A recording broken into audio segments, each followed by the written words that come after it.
আসসালামু আলাইকুম। সবাই কেমন আছেন? আশা করি সবাই ভালো আছেন। আমিও ভালো আছি আলহামদুলিল্লাহ। তো আজকে আমি যে জিনিসটা আমরা সচরাচর ফেলে দেই তা দিয়েই খুব লোভনীয় একটা রেসিপি আপনাদের সাথে শেয়ার করব। কাঁচা কলা খোসা দিয়ে করব। তো এখানে আমি 4টি কাঁচা কলা খোসা নিয়েছি কচি দেখে। তো 10 মিনিটের মতো প্রায় সিদ্ধ করে পানি ছেঁকে নিলাম। তো এখানে কাঁচা কচি হলে বেশি ভালো হবে কলাগুলো। তো এখানে কড়াইয়ে দিয়ে দিলাম সরিষার তেল। সরিষার তেল দিলে বেশি টেস্ট পাওয়া যায়, আর সরিষার তেল দিয়েই করার চেষ্টা করবেন। তো দিয়ে দিলাম কয়েক কোয়া বড় সাইজের ইন্ডিয়ান সাইজের রসুন।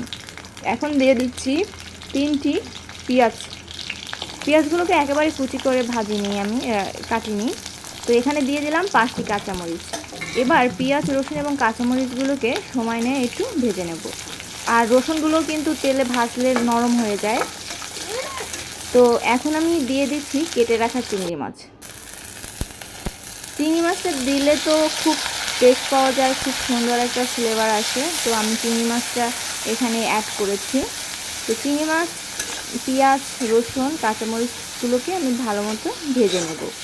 একটু সময় করেই ভেজে নিচ্ছি চিংড়ি মাছ লাল হওয়া পর্যন্ত।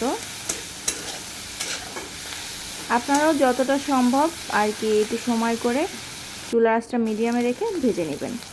এবার দিয়ে দিচ্ছি সেদ্ধ করে রাখা, পানি ঝরিয়ে রাখা কাঁচা কলার খোসাগুলো। এখন সবগুলো উপকরণ আমি বেশ সময় নিয়ে প্রায় 5 মিনিটের মতো তেলে ভেজে নেব।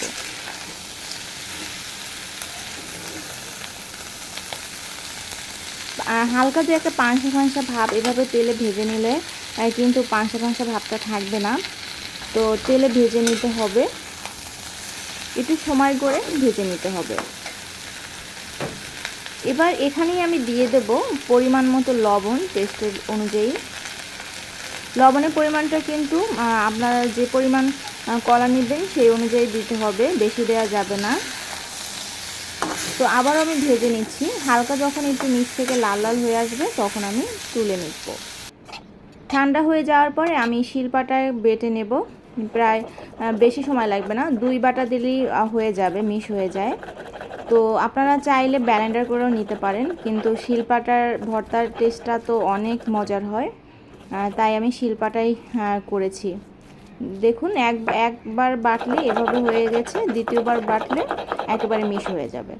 তো দেখুন তৈরি হয়ে গেছে, খুব সহজেই কিন্তু তৈরি হয়ে গেছে, খুব মজার একটা ভর্তা। তো এখানে দিয়ে দিলাম সরিষার তেল। সরিষার তেল দেওয়ার পরে আর একটু মেখে নেব। দেখুন ফাইনাল লুকটা রেডি হয়ে গেছে, কাঁচা কলার ভর্তা চিংড়ি মাছ দিয়ে। তো যদি ভালো লেগে থাকে তাহলে অবশ্যই ইয়ামি ফুড অ্যান্ড চ্যানেলটিকে সাবস্ক্রাইব করে দিবেন। সবাই ভালো থাকবেন, সুস্থ থাকবেন। আল্লাহ হাফিজ।